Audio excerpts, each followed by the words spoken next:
According to the Department of Health, at least 3.6 million Filipinos are battling mental health issues today. And that doesn't even include the many more who never speak up. Broader epidemiological studies suggest up to 12 million may be affected, including undiagnosed cases. Depression, anxiety, bipolar disorder, and schizophrenia are among the most common conditions. A recent study by the WHO also reveals that suicide is the second leading cause of death among young Filipinos aged 15 to 29. 23.1% of adolescents considered suicide and 24.3% attempted it in 2019, indicating a youth mental health emergency. This is not just sadness, it's a silent pandemic, and these are the statistics. Depression, 1.14 million cases. Anxiety and depression, 6 million. Alcohol use disorder, 875,000. Bipolar disorder, 520,000. And schizophrenia, 213,000. But what's really causing this spike in anxiety and depression? And what can we do as individuals, friends, families to create safer, more supportive spaces for healing? Welcome to the Emotional ROI, the part of the Karencitta Show where we dive beyond the surface, beyond the smiles, the social feeds, and the filtered lives. Today, we're going to have a deep conversation with someone who's been at the front lines of mental health for over a decade. We're going to get real about what it means to be Gen Z or a millennial navigating mental health in the Philippines, a place where emotional resilience is admired, but emotional vulnerability is often misunderstood. Our special guest is a clinical counselor, educator, and advocate who's reshaping how we approach psychological well-being across Southeast Asia.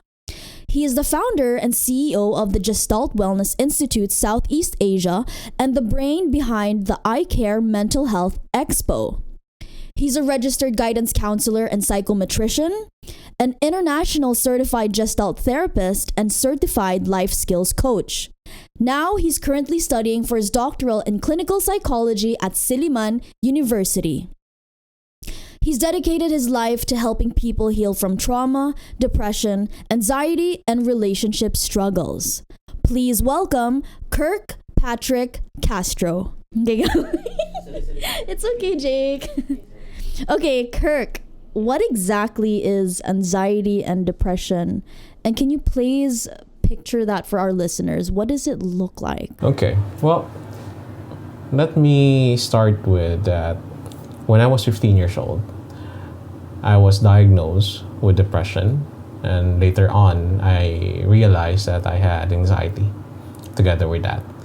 Now, depression and anxiety always go together, but let's tackle first one by one. So when we talk about depression, there is a difference between regular depression, wherein you're just sad, and there's also what we call as major depressive disorder, which is clinical depression. When you talk about the symptoms and signs that you are depressed, that means it should be persistent for at least 2 weeks.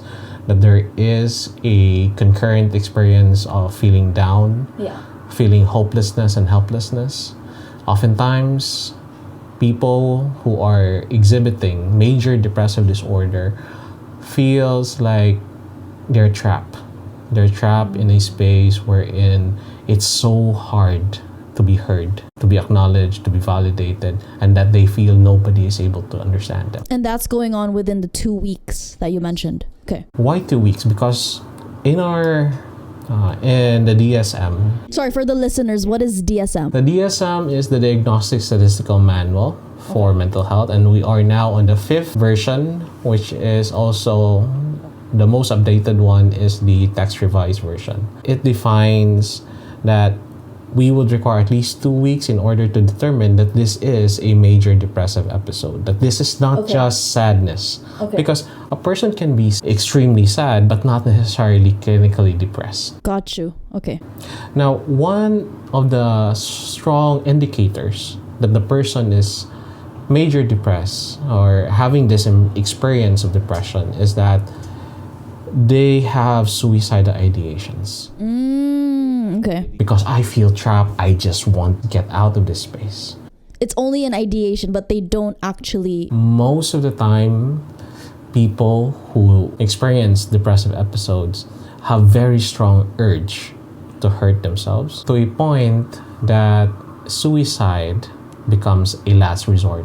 And that is why we don't call it anymore as committing to suicide, because that is really not the case. Okay. This is what we call as resorting to suicide because they have no other choice just to get out of that.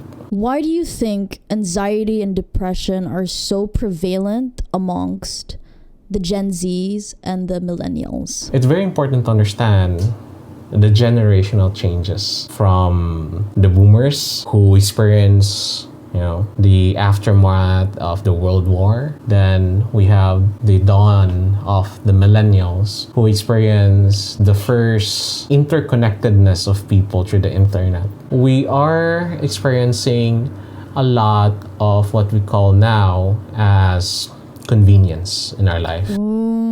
That's right. Everything is fast. Everything is quick and provided. Yeah. So during the boomers and the Gen X's time, they're kind of challenging in terms of getting what they want. People thought that hard was the way.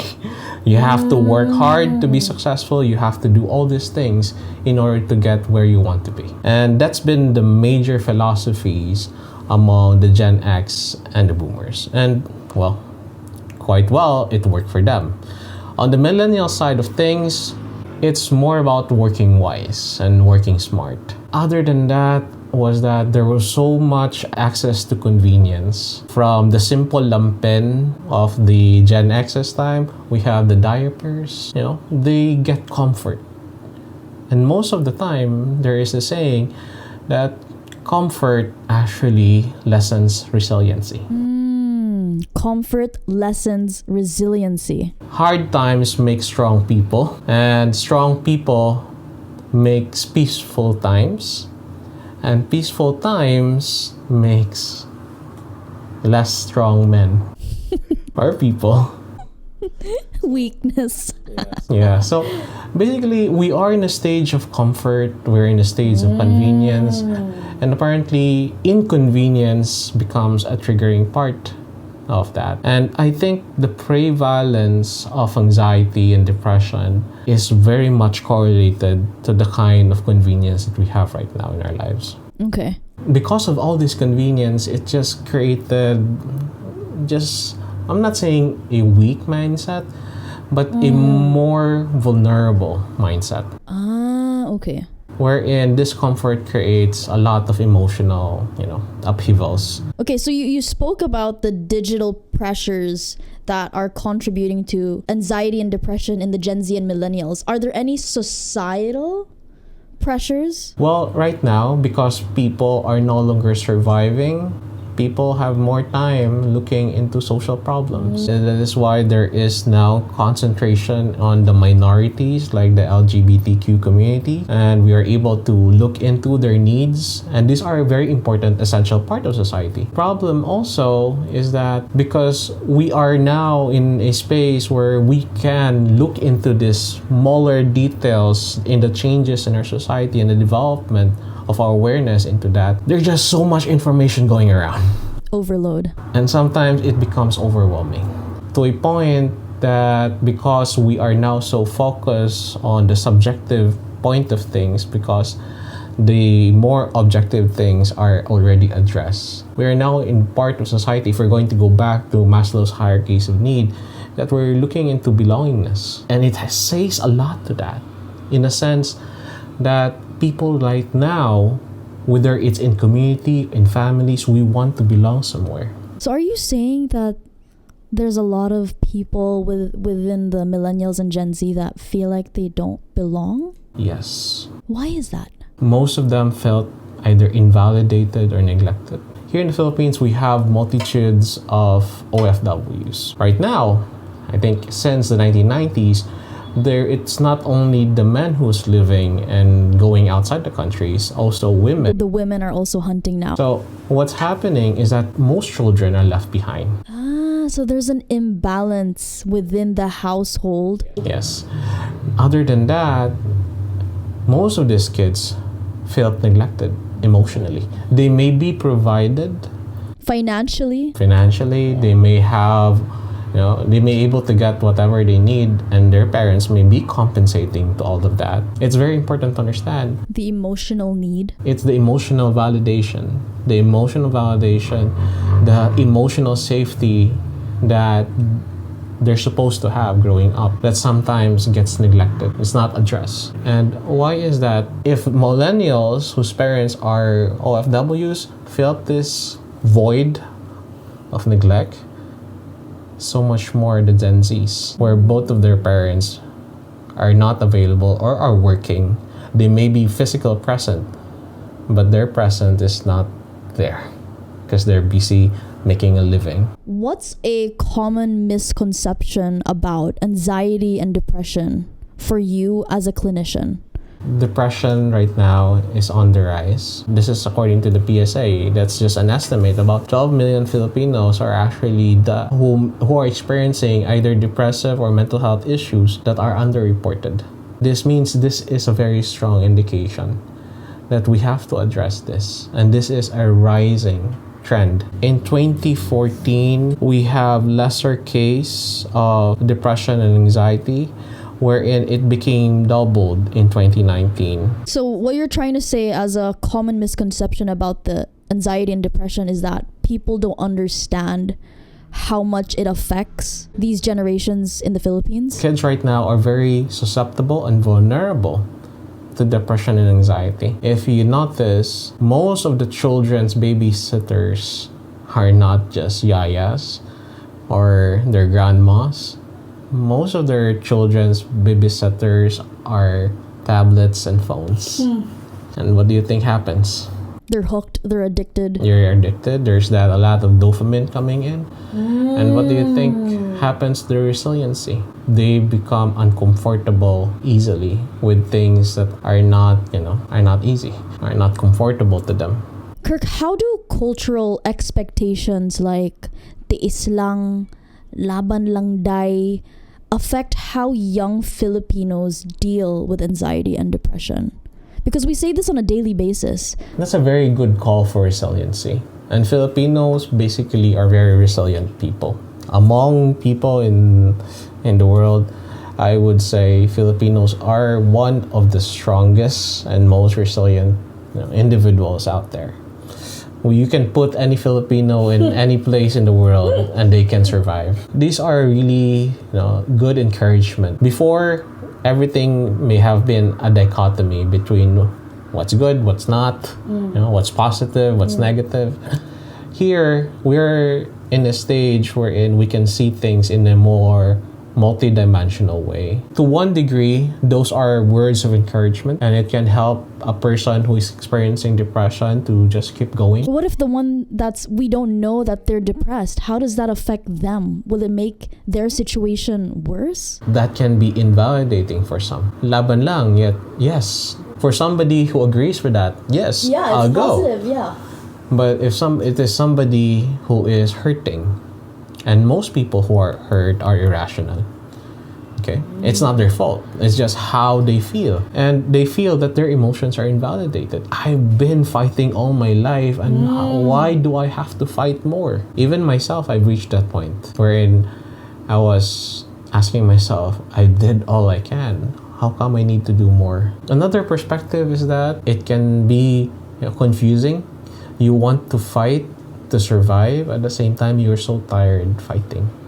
One is invalidating, one is exhaustion. When I see clients, I always consider this multidimensional aspect of things. Their truth also matters, and everybody's truth also matters, and it's very important to understand each of these truths. That's one of the biggest learnings, by the way, Cittababes. When I used to have my therapy sessions with Kirk, he taught me about everyone has their own truths. My husband has his truth, I have my truth, and it's really important to see that when we're trying to understand a family member, a friend, a cousin, or whatsoever. So yeah, that's a very big lesson. And to be clear, it's been a while. It's been a very long time since you've been my client. So this is in no way unethical. Surprise! Since you're a loyal Cittababes, I'm giving you a limited time 10% off discount on your next lash appointment at Yash Eyelash Cebu. Just use my code #YashKarencitta10. You're welcome! Let's talk about the high-functioning individuals, the ones that you can't tell that they're having anxiety or depression. They show up to work, they laugh at jokes, sometimes they're the comedian. How can you tell? It's so hard to detect. Well, I am within the same category wherein I am when I'm down and depressed. Sometimes I overly work. You burn out? Yep. I think it's coming from a space wherein I distract myself with work because I don't want to look into the eye of my depression. Well, so to a degree, it's sublimation. It's another defense mechanism on a positive end of things. But if it is not managed properly, then there is a possibility it's just going to spiral down. How I'm handling my depression is that I've known my depression for the last 15 years or about 18 years now. And since knowing my depression, we've made some considerable agreements wherein I am able now to understand my triggers. Yeah. And how to work with my inner feelings, especially with my inner child. Because most of our depression comes from an unfulfilled and hurting inner child. Clinical depression is a condition. It's not just a disease, it's a condition. Just like hypertension and diabetes, means it will be there. You may be able to create systems that help you overcome and manage the triggers, the symptoms, and all those things, but it doesn't really go away. It's just there. The good thing is that we're friends now. Oh, so you see it as a friend. That is such a unique perspective. Yeah, it's a friend that I'm responsible of. Not something that I am entitled with. There are clients I have who feel that because they're depressed, it becomes like a label. A brand, an entitlement. Oh, it's a card for special treatment. I hate that. I hate that. Depression is not something to feel entitled with. It's something that you have to be responsible of. Anxiety is your friend who wants to protect you from any forms of danger. So it triggers your fight and flight response. That takes me to my next question. Flight, stepping back and withdrawing. What are the biggest silent killers when it comes to depression among young Filipinos today? Is it burnout? Is it isolation, like what you mentioned, withdrawing? Is it numbness? Is it not speaking about your trauma? What's the silent killer for depression? The silent killer right now, most often than not, is just the feeling of invalidation. And this is very much rooted in self-worth. Invalidation is a persistent feeling that I need to prove my worth to people.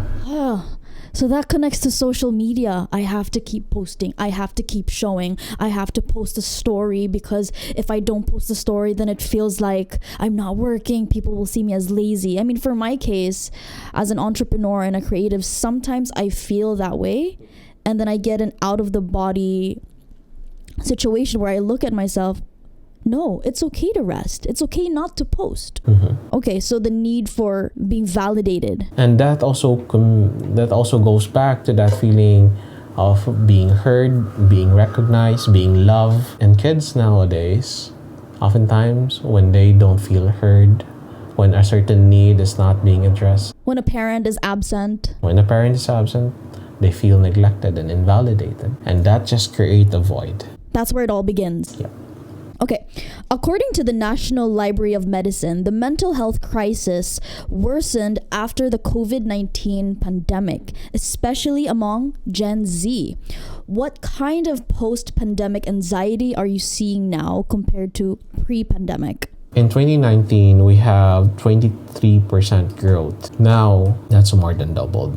There is 57% even a spike on cases on suicide. There were several cases that we had who had experienced death during COVID-19, and it triggered them to have health anxiety. Okay, let's talk about family culture because it plays such a big role here in the Philippines. Mental health is still taboo in many households.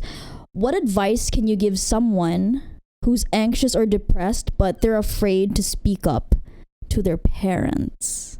Mental health is still a very young concept here in the Philippines. We made the law, the mental health law. It's the Mental Health Act of 2018, which provided a framework for mental health. But we've been fighting for mental health awareness and advocacies since the 1980s. And it's only now that it has become a very strong advocacy. The first thing that comes up in a regular Filipino family oftentimes is that there's very strong stigma. If you have a mental health issue, whether it's depression, anxiety, or otherwise, then let's not talk about it. I don't want to consider anybody crazy in our family.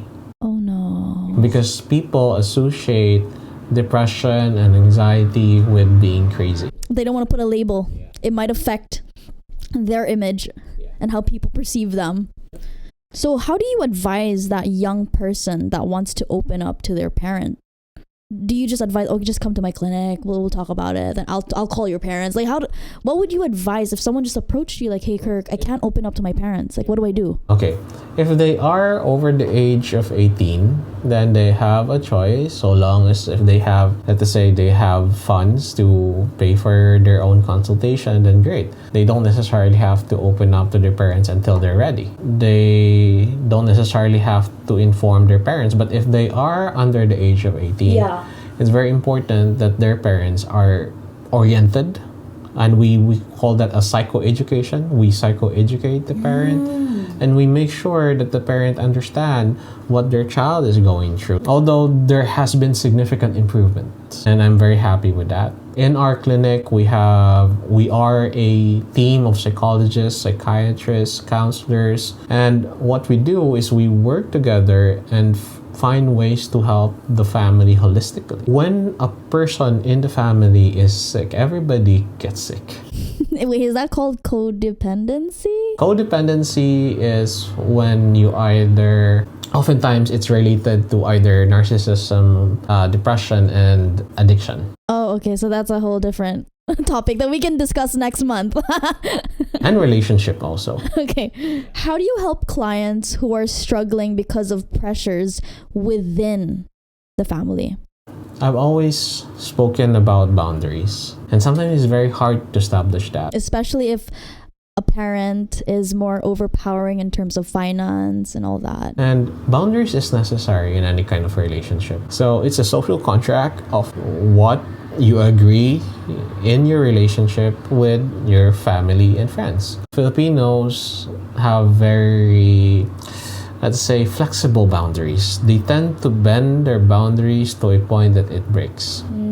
Family comes first. It's part of our culture. We're very family oriented. I always ask them and go back to that question, what's a family for? The family is there to support you, to guide you, to love you unconditionally. Yeah. And if they can't do that, then what's the point? Yeah, that's challenging. Social media and pressure. I work within that realm.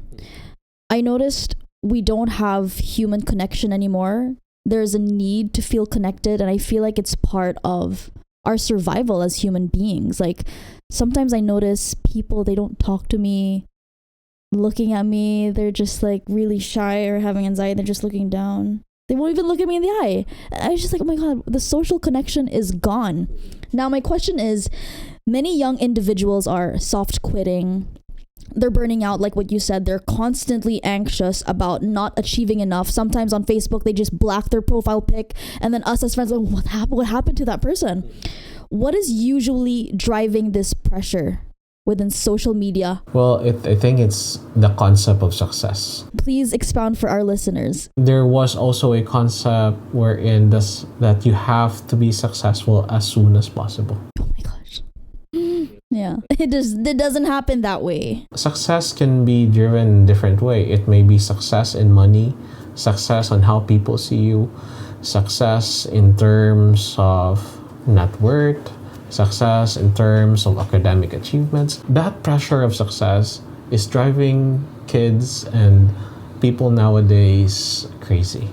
What's your take on the toxic hustle culture in the Philippines where rest is seen as laziness and burnout is worn like a badge of honor? What is your take on that?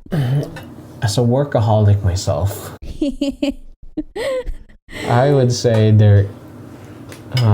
my God, this is very personal to me, and I would say that there is no amount of work that you do, that is more important than that feeling of you feeling rested. The definition of success would be my capacity not to be worried about anything and feel at peace. I want to remind you that taking care of your health is just as important as your work. That's why I've made Immuni Plus a part of my routine. With its powerful immune boosting ingredients, it helps keep me stay strong, focused, and ready to take on whatever comes my way. After all, a healthy mind starts with a healthy body. If you're looking for an extra boost to keep you moving forward, especially on those long days, check out Immuni Plus. It's not just about feeling good, it's about showing up as your best self for the people around you. Let's continue today's conversation and don't forget to take care of you. Coping. If someone's listening right now and they're in a dark place, what is the first step that they can take? The first and most important one is seek support. Okay. Where? I'm in the Philippines. I'm in Cebu City right now. My parents are busy working. My brothers are married. My sisters, they have their own thing. Okay, who do I call? To what context is this? Just dark thoughts, always in the bedroom. They're not going out. They're not socializing. No job, no love life, nothing. Okay. So we have the Tawag Paglaom here in Cebu, and it's been here since 2018. And we've been collaborating with them, especially for our clients who gets triggered and they can call in. Yeah. So we have Tawag Paglaom and we have We Support. We Support is a DSWD project that is also designed to provide mental health and psychosocial support. If you have no access to all of this, the next thing you can do is you can actually go to an emergency room, and then you can let them know that you're experiencing, let us say, suicidal ideations, or you're experiencing very dark emotional thoughts and you don't know whether or not you're okay or you're safe. Okay. Still sticking to this coping topic, what is one grounding technique or habit that you recommend to your clients struggling with anxiety and depressive thoughts, especially during the moments when you're alone and you're overwhelmed? Meditate, close your eyes, and just let things go and focus on your breathing. Or what they can do also is that they can just do box breathing, where they take in breath and then they count 1, 2, 3, 4, and then exhale, then inhale 1, 2, 3, 4, hold their breath until they calm down. They can write a journal. So we have meditation, mindfulness, box breathing, and keeping a journal, writing down what you're thinking about in the present moment. Journal is identifying what is triggering you, how you feel about it. Once you're able to identify the trigger and how you feel about the trigger, is that what do you want to do about this trigger? If you can't do anything about it, perhaps an insight. What does this tell you? What does this experience? What does this trigger tell you? Exercise is a very good way to manage your serotonin and your endorphins. That makes you feel a little bit lighter. What happens is that when you are heavily emotional, either you're depressed or you have just an anxiety episode, if you sprint for a couple of minutes, and then do some walking. That actually helps. You take a trauma-informed approach, I read online. Can you break that down for our listeners who've never even heard about that term? When we say trauma-informed approach, that means it's very important to understand that there is an existence of trauma. And what is trauma? If we're going to talk about trauma in a medical sense, it's a blunt impact that caused probably a hemorrhage or a bruise on your arm or any part of your body. A psychological trauma is wherein there is a very strong, impactful experience that you had that caused an imbalance in how you feel to a point that you cannot stop thinking about it. Now, a trauma-informed approach is to consider that every person has a significant experience that may have been traumatic for them, and to unfold and navigate those experiences with care and support.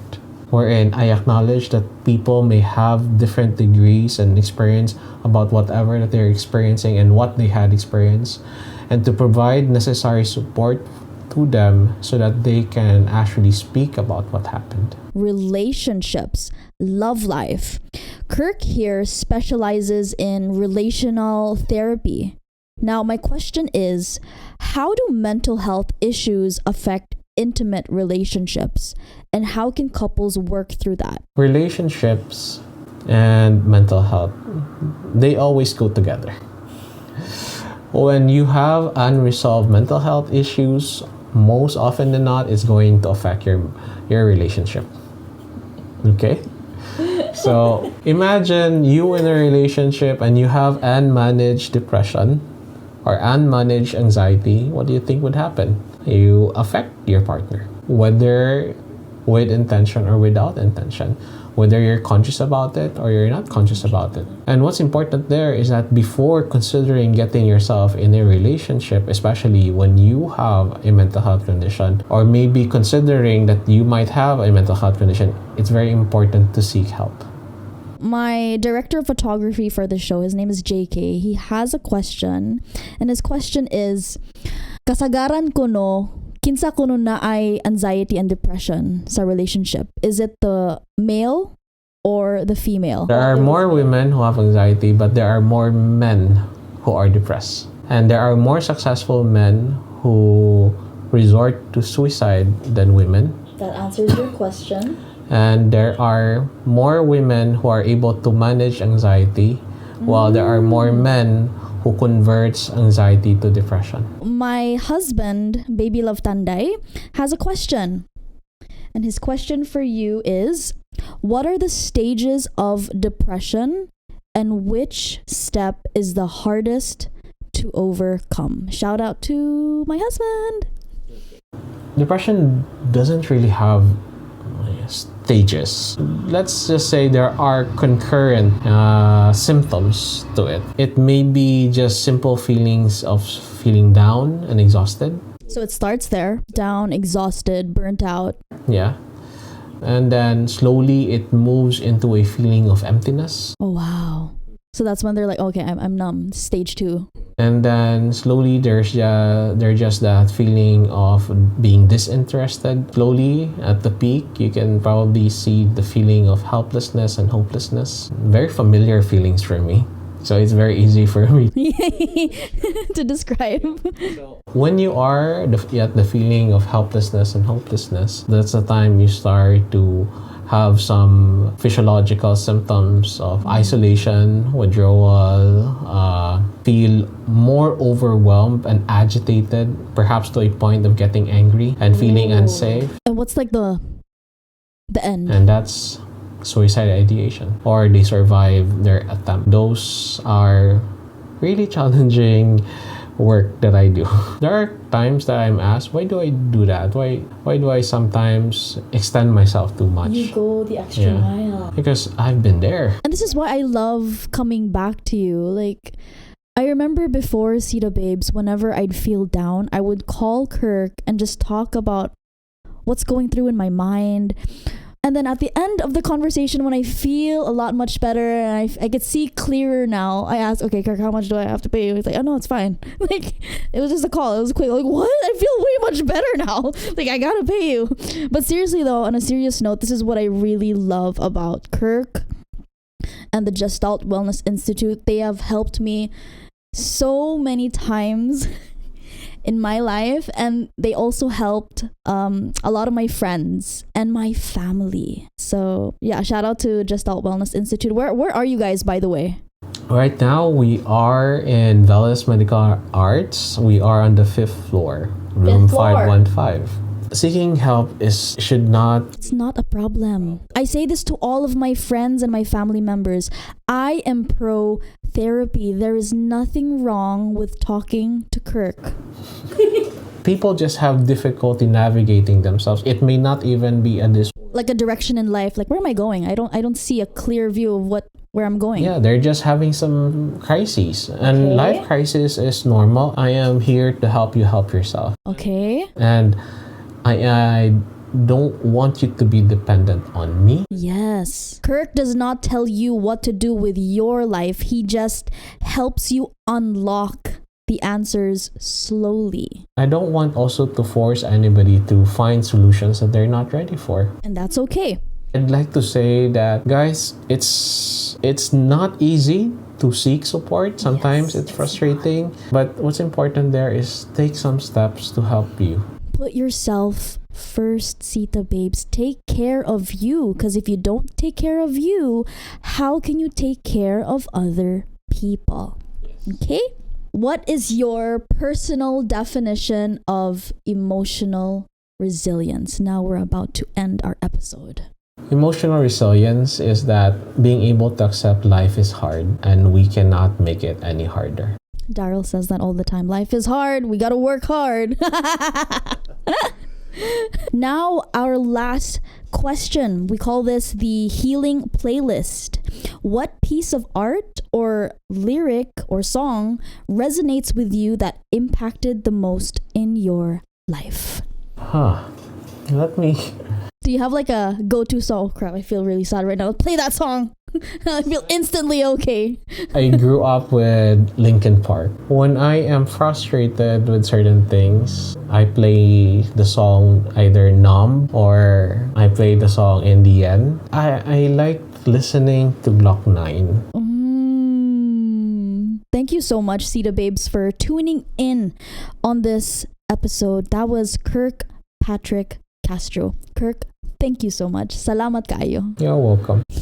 Showing up in style, that is bare minimum. Whether I'm in the studio or in the boardroom, H&M is my plug. Just like Cebuana, it's fashion that hits. Fashion and quality at the best price in a sustainable way. Always H&M.